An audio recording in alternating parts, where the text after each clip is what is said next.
abaduteze amatwi mwese turabasuhuje kaza muri iki kiganiro mutegurirwa na VPLX fatanye urugaga rw'abanyabwenge b'abanyarwanda Siri. None turi ku itariki ya 12 Gashyantare mwaka wa 2025 muri kumwe nanjye Ismail Bonegaba. Uyu munsi ndi Montreal mu gihugu cya Canada. Muri iki kiganiro nkabafashijwe na mugenzi wanjye Jean Claude Murindahabi muri Paris France. Jean Claude rero ndagusuhuje Ismail, ndasuhuza cyane abo turi kumwe muri iki kiganiro, kimwe n'abaduteze amatwi mwese ndabifuriza kumererwa neza. Reka nanjye nsuhuze abatumirwa bacu b'uyu munsi kandi mbahitaze François Munyabagisha turi kumwe hano nyine Montreal, Victor Manege Gakoko uri Montreal aho mu gihugu cya Canada, Emmanuel Stenga uri muri Leta Zunze Ubumwe za Amerika, naho mu Busuwisi turi kumwe na Tarsis Temana, akaba ari nawe ugiye kudufasha muri kiganiro icyerekezo yaduteguriye ku nsanganyamatsiko ifatiye ku murimo w'amadini mu gihugu cyacu. Ariko rero nk'uko bisanzwe turatangira twumva amakuru twateguriwe na Jean Claude Murindahabi. Urakoze Ismail. Umuryango uharanira uburenganzira bw'ikiremwamuntu Human Rights Watch wasohoye raporo ku Rwanda aho ugaragaza ko uburenganzira bw'abanyarwanda baba bari mu gihugu ndetse n'abari hanze yacyo bubangamiwe, ugatanga n'ingero. Leta y'u Rwanda ihakana yivuye inyuma ko ngo nta kuri kubivugwa muri iyo raporo. Gahunda yari yemejwe n'amahanga yo kugaba ibitero kuri FDLR imaze kuba agateranzamba. Loni yatangaje ko itazongera gufasha ingabo za Repubulika Iharanira Demokarasi ya Kongo zari zavuze ko ziyemeje icyo gikorwa cyo kurwanya umutwe w'abanyarwanda, nubwo kuva aho babivugiye nta gikorwa gifatika bagaragaje.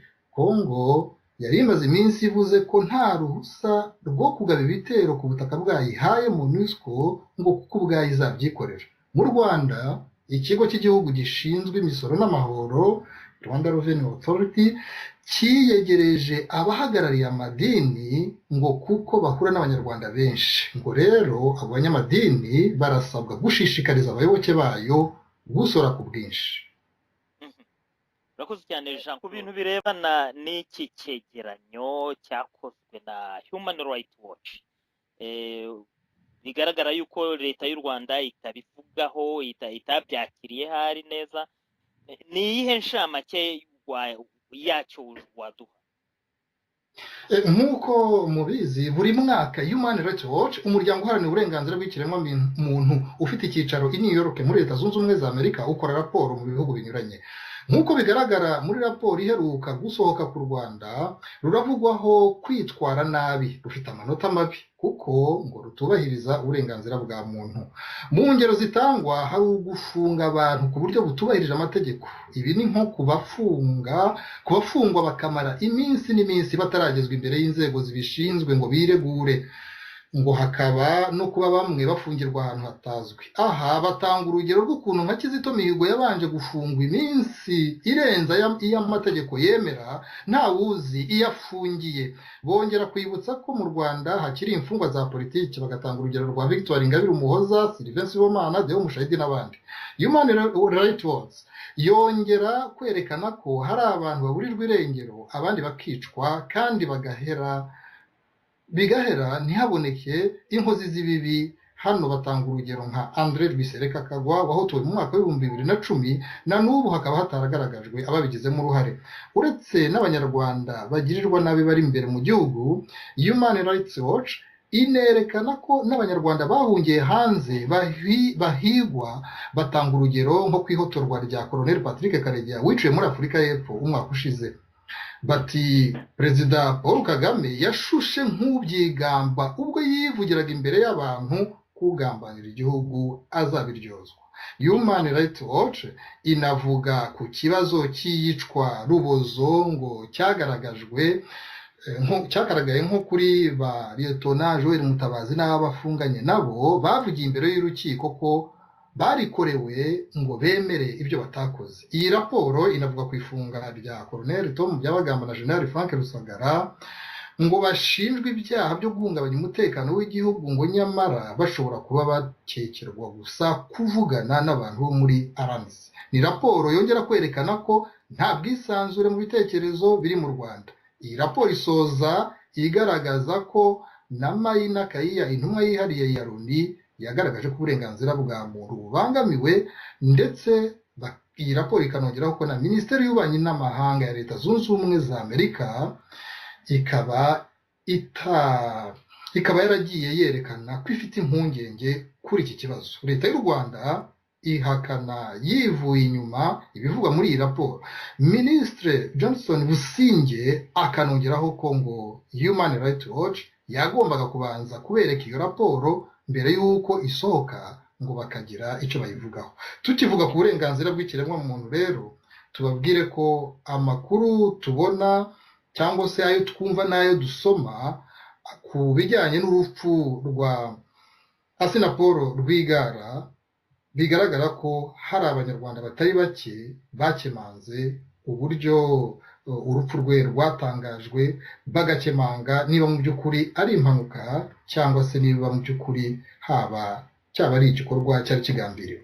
Ismail, urakoze cyane Jean Claude. Ese nk'iki cyegeranyo cyakozwe kuri uyu mwaka umwaka ushize wa 2014, ese abantu bashobora kugiheraho bakagira bati u Rwanda se ruri mu nzira yerekeza ku kubahiriza uburenganzira bw'ikiremwamuntu cyangwa rukataje mu kubuhonyora?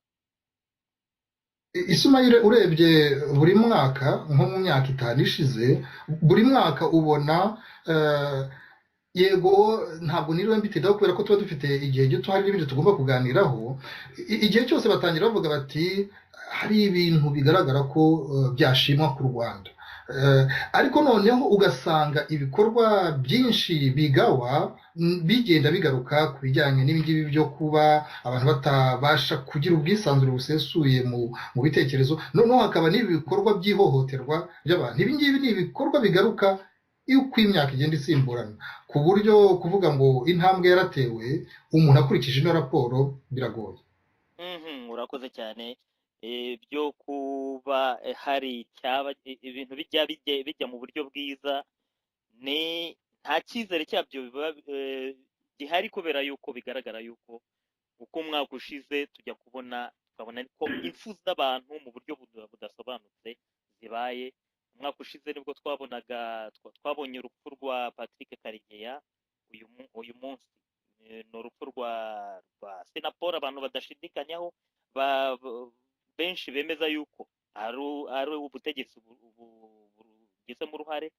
Hakaba rero na ziriya mfu z'abantu bagiye baburirwa irengero n'abagiye bajugunywa mu biyaga no mu nzuzi, cyangwa se bakaboneka mu byobo rusange. Ismail, kugira ngo wenda bataragize amahirwe yo kumva uburyo abantu basesengura cyangwa se n'icyabateye kujijinganya kwibaza niba ari impanuka isanzwe, muri make cyane tutabitinzeho, nuko ngerageza nsoma inyandiko zinyuranye, nagiye numva amaradiyo atandukanye arimo n'ayo mu Rwanda.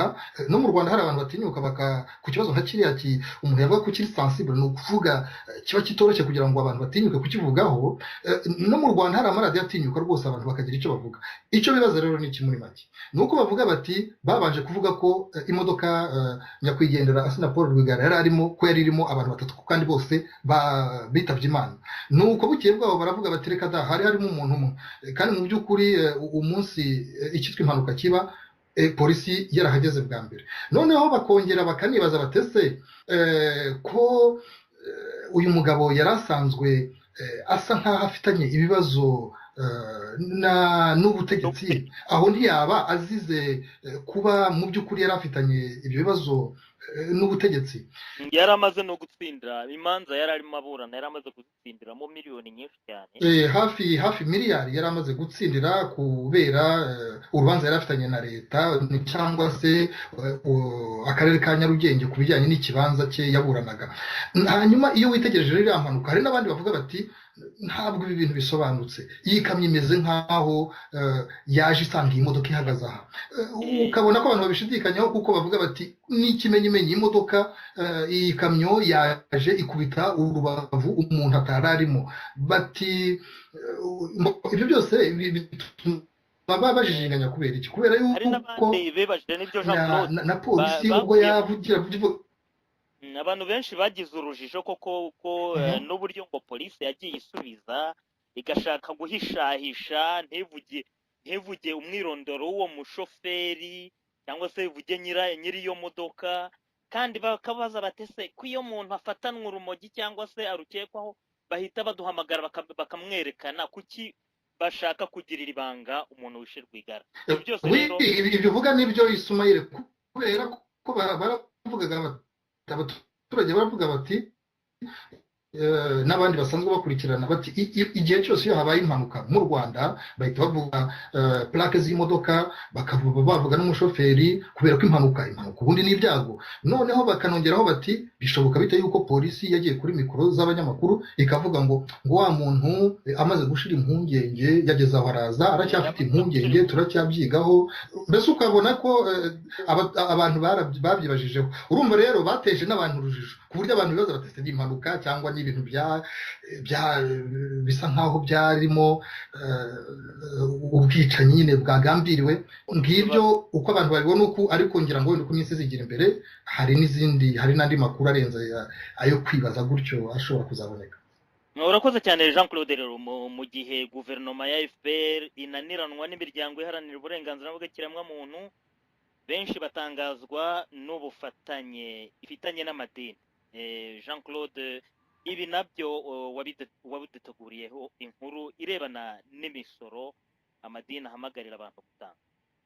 Nibyo koko Ismail, leta y'u Rwanda mu rwego nyine rwo kugira ngo irebe uko yakwinjiza mu kigega amafaranga navuga atubutse, ikigo cy'igihugu rero gishinzwe imisoro n'amahoro aricyo Rwanda Revenue Authority kimaze kumvikana rwose n'abahagarariye amadini ko abangaba bazajya batanga ubutumwa ku bayoboke bayo kugira ngo batange koko imisoro batitangiriza. Ni ukuvuga ngo aba banyamadini bazajya baboneraho mu gihe bigisha ijambo ry'Imana bashyiremo n'ubwo butumwa. Ni ikintu kidasanzwe. Hanyuma rero nko kugira ngo byumvikane neza, nka perezida w'inama y'abepiskopi gatolika mu Rwanda ni Musenyeri Mbonyintege, ubwe rwose aranabivuga akabisobanura ati ntawakora iyobokamana ritarimo ubukungu bw'abantu. Ati ni ikintu cy'ingenzi yuko Rwanda Revenue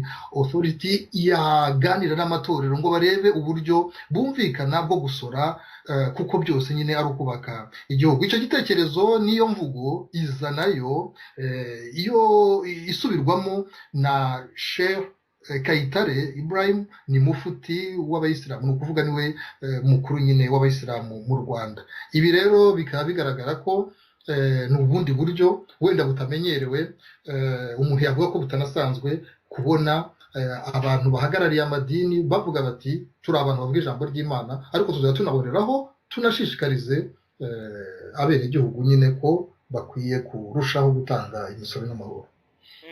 Urakoze cyane Jean Claude. Aya makuru rero arumvikanisha ububasha amadini ashobora kugira mu gihugu.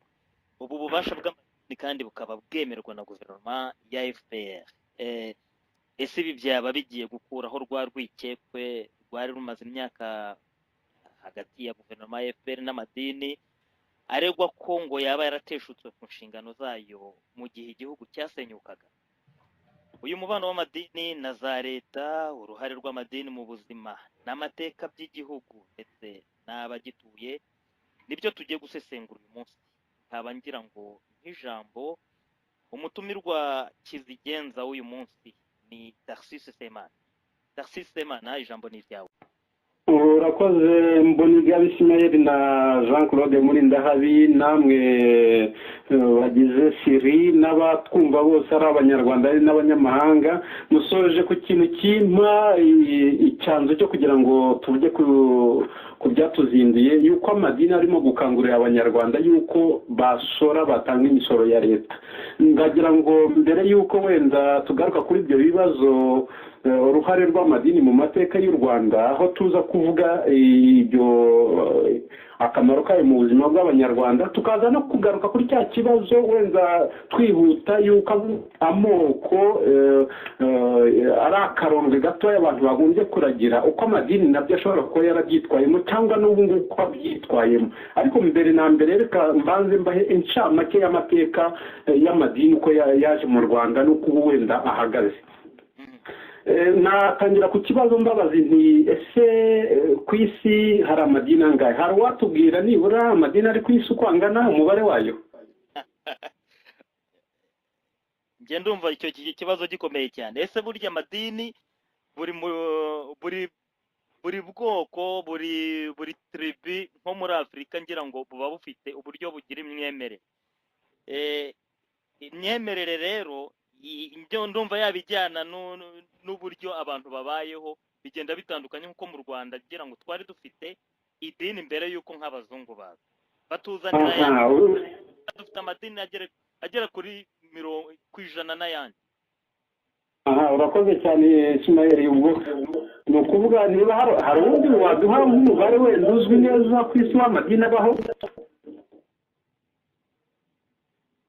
Amadini ntabwo umubare wayo, umuntu ashobora guhimba idini uko abishaka.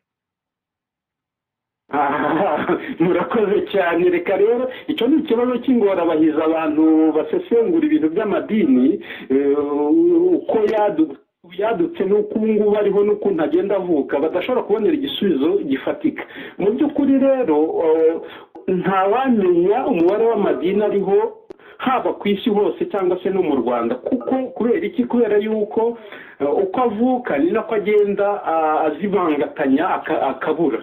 Icyo rero ni ikintu gikomeye ko abantu bajya bagerageza wenda kuvuga ngo hariho amadini ya naya, ariko burya bari gucishiriza, kubera nko amadini ayo tuzi bavuga ari muri ku isi hose cyangwa se ari no mu Rwanda, bayageranya nka za association rero hari igihe izima kubera ko abayoboke bayo wenda bayitaye bagabanutse, ubwo ngubwo bikaba ngombwa ko bayivana ku rutonde rw'uko yitwa association. N'amadini nuko nguko bimeze no mu Rwanda nuko bisanzwe, naho amadini yose afite statut, nuko bidafite ubuzima gatozi nk'ubwa association, nk'uko VPLX ishobora kuvuga uti tura association iharanira n'ibi abantu baba bayirimo bazabura cyangwa se bahinduye igitekerezo, ubwo VPLX ikabiratakaye. Ariko twizeye ko twebwe atari ko bizamera, tuzakomeza tugatanga ahubwo urumuri no mu bazadukurikirana no mu bana bavuka. Reka rero turebe muri makeya abanyarwanda benshi n'abayoboke b'amadini abiri twavuga ko ariyo akomeye cyane mu Rwanda. Aya madini ni ayahe? Amadini abiri akomeye cyane mu Rwanda twavuga ko ari ubukirisitu n'ubuyisilamu. Aha twakwibutsa ko mu idini ry'ubukirisitu habarizwamo abagatolika, hakabarizwamo n'abaporoso.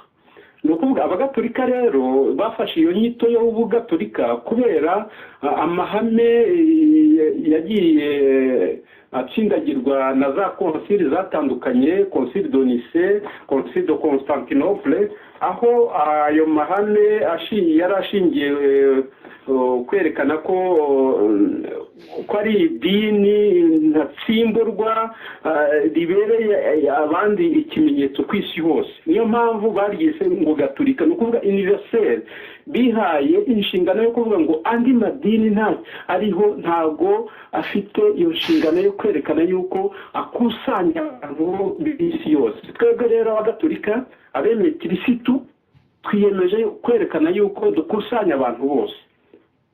Nuko nguko rero byavutse mugeze mu kinyejana cya 15 cya 16, none abagatolika bacikamo ibice biturutse ku makimbirane no kutumvikana kuri ideoloji aribyo twita muri teoloji bita doctrine, havuka noneho abaporoso. Abo baporoso rero nabo bagiye bavukamo ibice byinshi bitandukanye, havamo abapresbyterieni, havamo abapantekotiste, abangirikani, havamo abo twita abametodiste libre, abadivantiste b'umunsi wa karindwi n'andi mazina menshi.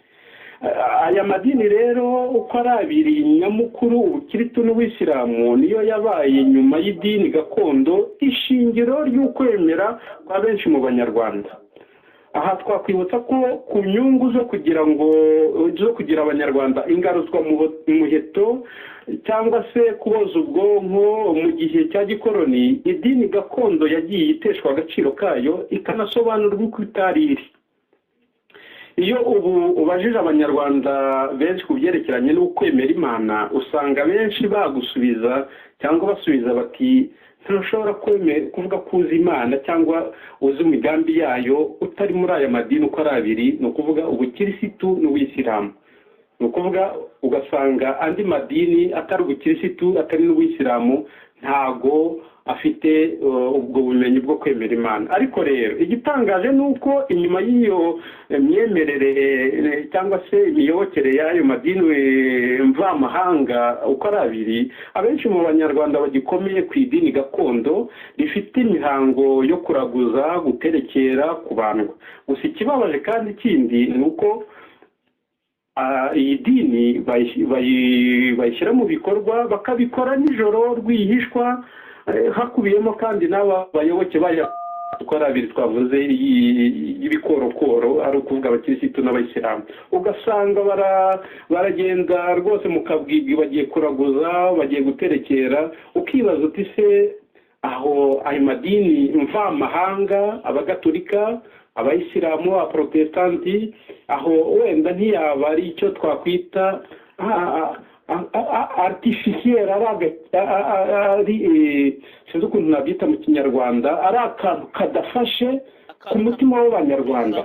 Akaba ariyo wenda impamvu abantu bagenda bacika ijoro bakajya kuraguza, bakarenga imisozi n'imisozi n'uturere, bakajya guterekera no gusaba intsinzi kugira ngo bazagere ku kintu iki n'iki.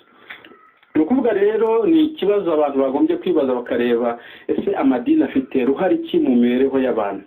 Ese ayo madini abiri twavuze y'ibikomerezwa, abakirisitu n'abayisilamu, niyo yonyine afite uruhare mu guhindura abanyarwanda cyangwa se kubaha injyana bagenderaho? Ntatinze rero mu byerekeranye n'amateka y'amadini, kuko umuntu wese yabisoma cyangwa se umuntu akaba yashaka umwanya akabigaragaza. Navuga yuko mu 2000 hari ibarura ryakozwe ryerekanye yuko uko amadini ahagaze mu gihugu cy'u Rwanda. Bavuga yuko abagatolika bari 49.5%, protestanti bakaba bari 27.2%, naho abadivantiste ari 12.2%. Andi madini y'abakirisitu akaba ari 4%. Abatagira idini bakavuga yuko bari 3.6%, naho abayisilamu bo ngo bari 1.8%. Indi myemerere ikaba ari 1.7%.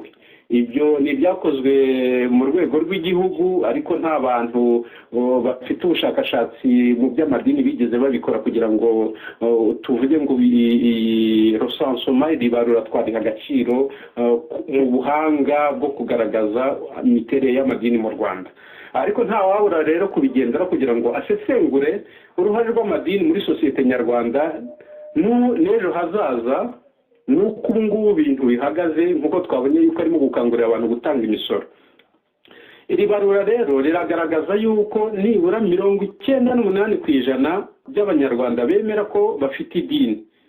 Ibyo bigashaka kuvuga iki? Bikatwereka yuko amadini ari ipfundo ntanyeganyezwa umuntu atakwirengagiza mu gusesengura ibibazo nyamukuru by'igihugu, cyangwa se uruhare afite mu mibanire y'abantu, cyangwa se uruhare afite mu gutanga ibisubizo abantu bahura nabyo mu ngeri zose. Tugiye mu mizi rero cyangwa se mu nda y'aya madini tugatekereza tukayasesengura n'uburyo yashinze imizi muri sosiyete nyarwanda, nta wabura kuvuga ko afite uruhare runini cyane mu kubaka ingengabitekerezo ngenderwaho mu bijyanye n'amategeko, mu bijyanye n'imyumvire, mu bibazo mbonezamubano no mu bijyanye n'inzego no mu nzego z'imiyoborere y'igihugu. Twabonye yuko ubu ngubu ikigezweho ni ukubwira ngo abantu ngo batange imisoro. Nabaha noneho ijambo rero babwira ngo tugaruke kuri bya bibazo nyamukuru, hanyuma iriho tubisesengure turebe amadini yifashe gute, yitwaye gute ejo hashize, afite ruhare iki mu buzima bw'abanyarwanda. Urakoze cyane Tarcisse Semana, uranyumva? Ndakumva neza. Ndagushimiye cyane. Biragaragara ko wasesenguye ibintu by'amadini mu gihugu cyacu. Ese muri iryo sesengura wasanze mu buzima n'amateka y'abanyarwanda hari ikintu twakwita kashe aya madini yasizemo, mbese nka kwa kundi ushobora kwitegereza hasi ukavuga ati kanaka yanyuza ubonye yahakandagiye, cyangwa se iri janja ni iry'inyamaswa iyi niyi, byifashe bite ku madini? Ku madini Ismael rero icyo kibazo ntabwo ari ikibazo cyoroshye, ariko umuntu ashobora no kugishakira mu bintu byinshi. Reka njye ngishakire mu byerekeranye n'amazina abanyarwanda baha abana babo. Mu muzi witwa wahoze ari umuyobozi w'igihugu wo Kagame yasimbuye yitwaga nde? Bizimungu. Yitwaga Bizimungu. Urakoze cyane. Nkeka yuko rero iyo kashe ya Bizimungu ntabwo ari izina ry'ikinyarwanda risanzwe, ni izina ryaje riturutse ku idini. Abanyarwanda bamaze guhinduka bakurikira abagatolika, baravanyeho ijambo Imana ngo kuko ryavugaga nabi, baryitiranyaga n'imandwa, baravuga bati noneho tuzanye Mungu. Muri icyo gihe rero nibwo muri za 30 kugeza muri za 60 nibwo abanyarwanda batangiye kwita abana babo Twagiramungu, Bizimungu n'andi mazina nk'ayo ngayo, cyangwa se bakabita Twagira Mariya babihereye kuri Bikira Mariya, kuri spiritualité mariale. Ubu ngubu basigaye babita Nduwayezu. Iyo ni kashe rero muri zimwe muri kashe twavuga yuko ayo madini yazanye. Hari noneho tugiye mu andi madini atari aya gikristo, tuvuge noneho Isilamu. Ubu ngubu amazina menshi abayisilamu bafite bafata ayo ngayo y'ikinyarwanda ashobora kuba yarazanywe n'abakristo, bakongeraho Allah, bakongeraho Abdallah. Nkeka yuko Ismail harya mbere wari ufite akazina, nkeka yuko witwaga Isidori. Nibyo rwose. Ubu ngubu witwa Ismail nkeka yuko ari iry'idini, ni iry'irihe dini? Islam. Urakoze cyane. Na Tarcisse ni iry'igikristo. Ni ukuvuga rero izo ni zimwe muri kashe twavuga, ariko rero ntawazirondora muri makeya. Dushobora no kujya mu by'amategeko tukerekana yuko hari kashe irimo, tukajya mu by'ubuvuzi tukerekana kashe irimo, hose dushobora gusangamo kashe. Gusubiza ijambo noneho wenda ukambaza ibindi kugira ngo icyo kibazo tugikemure, tugihere ku ruhande n'abatumirwa bacu n'abo tuganira nabo bakunganira bagira icyo babivugaho. Kashe yaba ari yuko abantu bafite amazina gusa akomoka kuri bariya abanyamahanga batuzaniye amazina mashya birebana n'ubuzima bwa buri munsi. Nta hantu abantu bashobora kuvuga bati ariko idini rifite icyo ritumariye cyangwa se ryatumariye. Iki kibazo nkibaze abatumirwa bacu. Victor Manegeka, koko turahari? Ismail, ntabwo mvuga menshi cyane ku byerekeye amadini mu Rwanda, ahubwo mu byerekeye amadini urebye ku isi hose, cyane cyane nk'iryo dini rikomeye ry'abakirisitu Tarcisse yari amaze kutubwira, ariko n'andi yose usanga asa nk'aho akora kimwe. Hari ikintu yazanye ku isi ariko no mu Rwanda ku mwihariko ni ubyerekeye kwigisha abaturage guta ubumenyi ku byerekeye amashuri ariko kandi no kwigisha imico myiza kuko mu amadini menshi yose aba afite amategeko agenderaho cyangwa se amahame nta dini urebye usibye abantu bamwe na bamwe bajya ku ruhande bagashaka kuba bayakoresha ukundi kuntu urebye nk'ayo madini niyo mpamvu na leta cyangwa se mu bihugu byemera layisite bayemera ntabwo bayemera anyuranye no kudakorera neza abaturage ariko ukwemera no kwa buri muntu yewe rero icyo nasurinya cyangwa se niki murabona amashuri menshi yo mu Rwanda menshi ni Kiliziya Gatolika yazanye hakurikiraho Protestanti noneho muzi ko n'abayisilamu bageze nabo bazana amashuri ndumva icyo ngicyo ari intambwe nziza umuntu yavuga ni kashe rwose n'ibyo byose byo no mu buvuzi bw'amadini yagiye ajyamo ubwo ni ibintu umuntu yavuga ko ari byiza kandi yanashimangira ko byakomeza ubwo rero naho ijambo abandi bagakomezerezaho. Urakoze Victor, iyo ni kashe rwose idashidikanywaho bigaragarira abantu bose cyane cyane nk'abageze mu mashuri benshi mu Rwanda bisa naho ibirenze 50% bishobora kuba baranyuze mu Imana aho ngaho rero nukurera roho nukurera ubwenge by'abanyarwanda ariko hari ahantu abantu bibaza niba ukwemera kw'abanyarwanda koko ari ikintu gikomeye muri bo ukwemera mu gufata mute guhagaze gute muri iki gihe nagira ngo mbaze Emmanuel Senga iki kibazo cyangwa se abanyarwanda imyemerere y'abanyarwanda n'agaciro baha Imana mu buzima bwabo bwa buri munsi bimeze bite? Ismail rero reka wenda kugira ngo icyo kibazo nkigarukeho wenda abone uko akomeza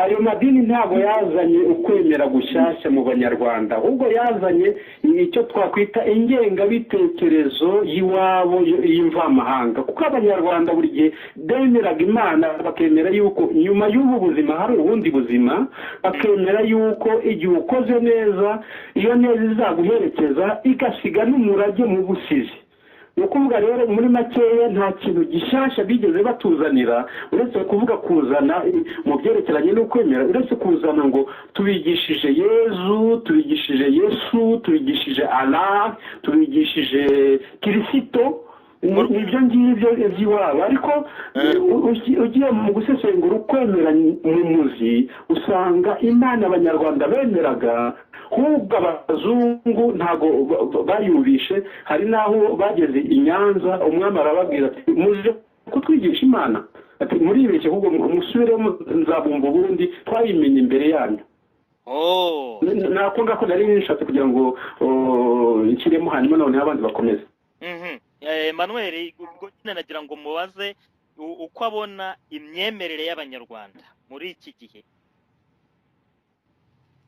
Emmanuel turi kumwe? Urakoze turi kumwe muranyumva? Turakumva neza komeza. Murakoze. Urakoze Ismail kuba wambaje iki kibazo kuko iyo urebye imyemerere y'abanyarwanda muri iki gihe usanga irafifitse kandi nkaba nkeka ko ikibitera ari cyo Semana yari amaze kuvuga ni ukubera ko imyemerere twazaniwe n'abazungu n'abogezabutumwa n'abakoloni ni imyemerere yaje ishaka guhanagura iyo abanyarwanda bari bafite kuva kera iyisimbuza iyabo mishyashya. Navuze ko ififitse ku buryo hari abambara umwambaro w'idini bakakubwira ko bemera Imana ariko mu by'ukuri nimugoroba bagakora ibindi. Ibyo rero bikaba bituruka nk'uko twabibonye uko Semana yabidusobanuriye mu kiganiro yaduhaye bikaba bituruka kuriya gusimbuza Imana y'imvamahanga yazanywe n'abogezabutumwa bakayisimbuza imyemerere abanyarwanda bari bafite. Abantu bakurikiyeho barabyemeye kubera ko batashobora kubihakana kuko bizanwa n'abazungu ariko mu by'ukuri imbere yabo umutima wabo ntabwo babyemeraga. Nicyo gituma babona bajya gusenga. ibyo uvuze ndabyumvise ukuntu bisa naho imyemerere yacu mishya y'abanyarwanda isa naho ari ikintu mbese cyo kuramya abazungu. Njya mbibona yuko no mu butegetsi ariko bimeze, aho umutegetsi yumva yuko kugira ngo yinjire mu mirimo ye yahawe n'abanyarwanda agomba gufata bibiliya cyangwa se igitabo cy'idini akagomba kukirahiriraho, kandi mu by'ukuri ugasanga imikorere yabo itajyanye n'ibyo iyo Imana ikunze kuba ibasaba. Sinzi Semana, hari ikintu wigeze ubivugaho cyangwa se ubisesengura ku byerekeye uburyo abategetsi bagendera ku mahame y'idini kugira ngo bagirane amasezerano n'abaturage? icyo kintu rero nakigarutseho mu gitabo cyanjye nise mu gifaransa ndabivuga mu gifaransa ndenekereze mu kinyarwanda le programme de secte et l'église catholique mu Rwanda. Bishatse kuvuga iki mu kinyarwanda? Bishatse kuvuga ngo ikibazo cy'amadini y'inzaduka na kiliziya gatolika mu Rwanda. Hashatse nakoze narakwadije ni ukuvuga ngo ikibazo cy'amadini y'inzaduka na kiliziya gatolika mu Rwanda, mbere kiliziya gatolika yitaga ko iryo dini ryonyine ribaho ku isi, ariko andi yose akaba ari ingirwamadini. Ikibagiza yuko nabwo mu kinyejana cya gatatu cya kane nabo idini ya kiliziya gatolika nayo yavutse ku bayahudi bakayita ingirwamadini. Hanyuma none hiza guhabwa agaciro n'umwami witwa Constante arihindura idini y'igihugu cyose ya Empire y'aho yategekaga, Empire Rome. Hanyuma noneho uko yagiye ifata intera igenda yinjira no mu butegetsi, ifatanya no kuyobora abantu ku Mana. Nibyo byabaye rero no mu Rwanda, amadini akagenda aho kugira ngo akore umurimo wabo wo gukangurira abantu ibyerekeranye na roho, hanyuma akigira no muri politiki, akigira no mu bindi bigize. Tufate nk'urugero rwa Kimaragide Mbonyintege uvuga ati n'abashehe bakangurira abantu gutanga imisoro. Ntabwo ari umurimo wabo. Umurimo wabo ni ukubanisha abanyarwanda, bakababwira ati kugira ngo mugororokere Imana, kugira ngo mugenze neza, mwebwe mugomba kwitwara gutya, mugomba kuba intangarugero, mugomba gufasha abantu. Biratangaje kubona ataragize icyo avuga ku mupadiri witwa Emile wavuze ati muravuga ko mwemera Imana, bwacya mu gitondo bakabakoresha bakagira ibikoresho mukajya gusenyera bagenzi banyu, mwangize mukaza gusenga. Umusore yavuga gute yuko ushishikariza abantu gutanga imisoro atari inshingano zabo, kandi abanyarwanda benshi bicwa n'inzara ari cyo noneho gishishikaje, aho kugira ngo avuge ibyerekeye ikintu cy'imikoranire cyangwa se ubufatanye bwa za leta n'amadini. Reka dukomeze ku bintu by'imyemerere, turebe uko bihagaze cyangwa se n'uko byagenze. Hari aho byageze abanyarwanda usanga batagifite ikintu cyo gutinya Imana, ibyo kubahiriza amategeko yayo wigishijwe n'aya madini nyine babishyira ku ruhande, ku buryo aribwo twatangiye kubona abantu batangira kwicana, basahura inzangano n'ibindi bibi byose bihinduka nk'akantu gaharawe ndetse cyangwa se bimwe bita mode. None ko amadini yari aho akaba atarabashije gukingira abanyarwanda ayo makuba, ni akahe gaciro mwumva akwiye gukomeza guhabwa uyu munsi? Ese umuntu ashobora kuvuga ngo amadini nahagarare ko nta kintu yakoze? Ikibazo si ukuvuga ngo amadini yahagarara cyangwa yakomeza. Muranyumva neza? Turakumva. Ikibazo nyamukuru gihari ni ukuvuga ngo amadini amariye iki abanyarwanda mu bibazo bahura nabyo byerekeranye n'akarengane k'ikiremwamuntu, byerekeranye n'ibibazo byabaye karande by'amoko byo gusimburana ku butegetsi, abantu bafashe intwaro bicana. Amadini abyifatamo gute, abacyamura gute? kuba rero yaseswa cyangwa ataseswa icyo si ikibazo abanyarwanda bagombye kwibaza. Ikibazo ni ukuvuga ngo amadini afasha gute kugira ngo numve iyo mana nshyikirana nayo kandi nkanogera mugenzi wanjye, nkanoza umubano wanjye n'abandi, kandi nkahabwa n'uburenganzira bwanjye mu gihugu cyanjye, kandi nkabuha n'abandi.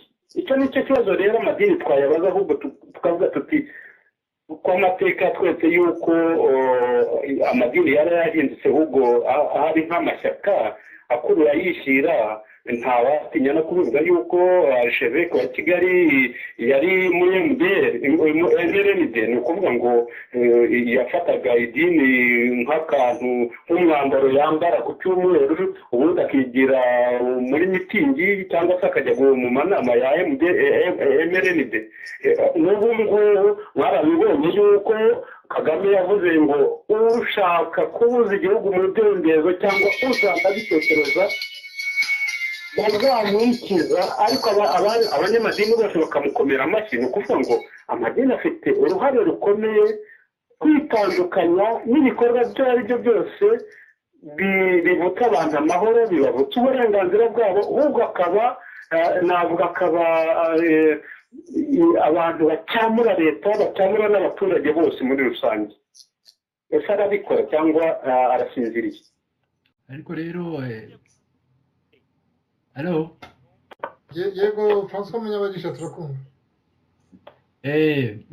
ndimo ngira ngo nkomate ku ibyo Semana avuze rwose nibyo bintu ya presence yewe ni byiza, ariko nanone amadini turimo turayasaba gukora akazi twebwe twifuza ko dukurikije uko twumva amadini yagombye gukora. Ariko rero mu miterere y'amadini yo akora uko mbese muri kamere yayo ateye. Iyo urebye amadini kuva kera, amadini yabaye nayo uburyo bwo kuyobora abantu, bwo gutegeka abantu, bwo kuko mwibagirwe ko mwibuke ko Semana ubwo we yarabicukumbuye arabizi mu kinyejana cy'icumi muri hari i Roma abapapa abampereri banumaga abapapa, bashyiragaho abapapa n'abasenyeri, biza kugera ubwo abapapa nabo bashyiraho abampereri.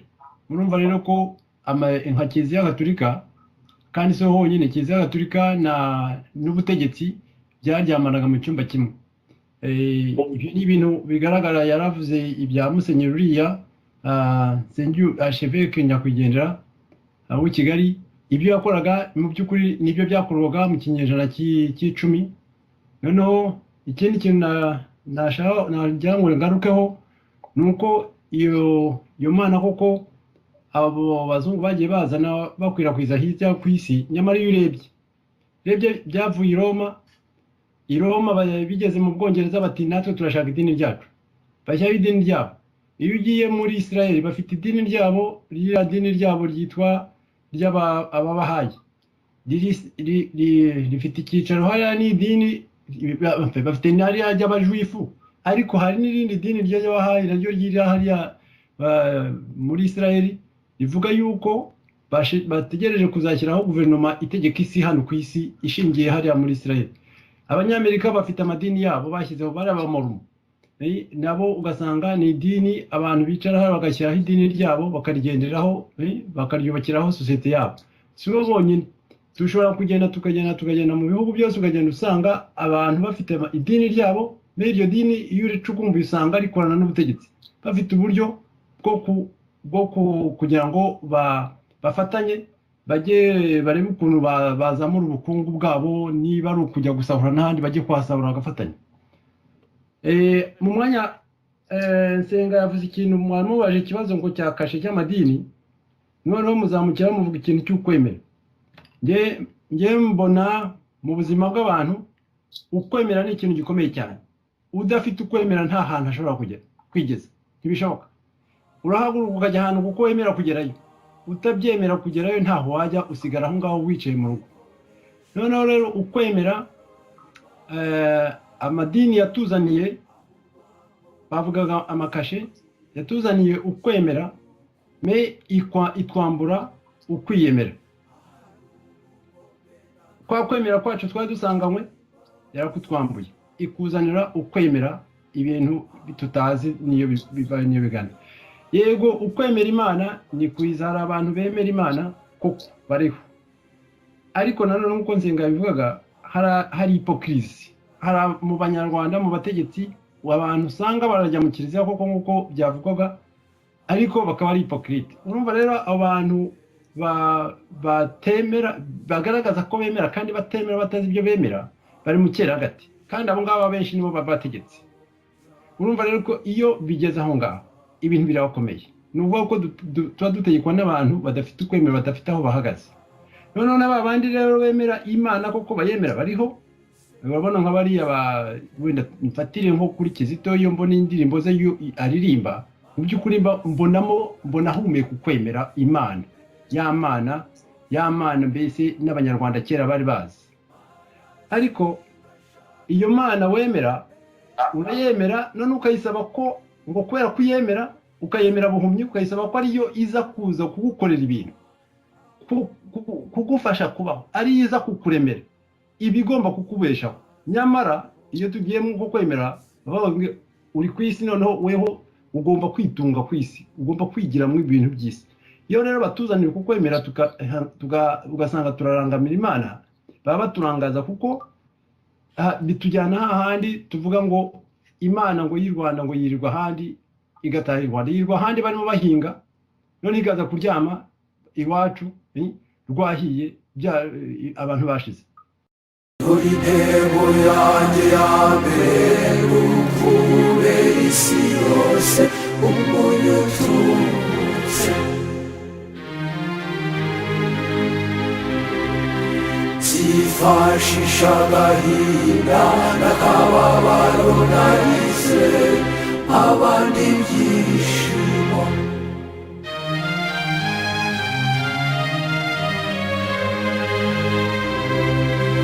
Ariko sinzigera nkoresha ibyishimo nahawe ngo mbababaze, Nyagasani azabiduhamo ubuzima budashira. Nzaba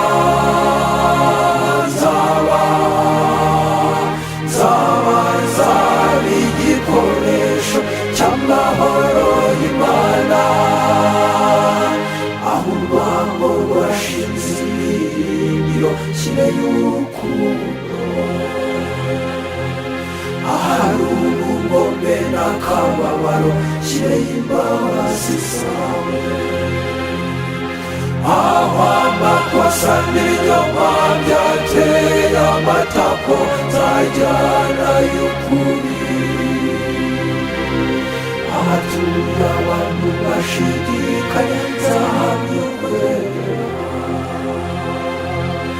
ahaganje abantu bihebye nzaba umuhamya w'ukwizera, aho umwijima n'ibibi byawo byateye intebe nzahatunga urumuri, akababaro kanjye kazababyarira iseko ize kwitera urumbeza. Mana singashake guhozwa mbere yo guhoza,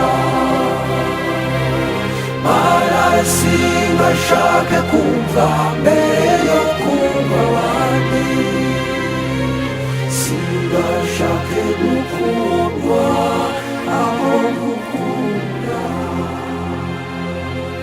Iyo ntaze niho numva rwose hagira amahoro.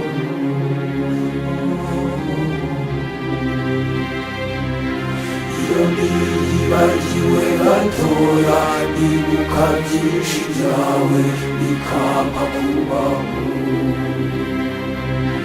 iyo mbabarira uwampemukiye nawe urambabarira Nyagasani. Mbese umuntu aramutse adapfa yakugera abatemana umutegereje, mbese umuntu aramutse adapfa yakugera abatemana umutegereje. gupfa nta muntu byica bitubera irembo rigana mu ijuru nuko tukazuka nuko tukazuka nuko tukazuka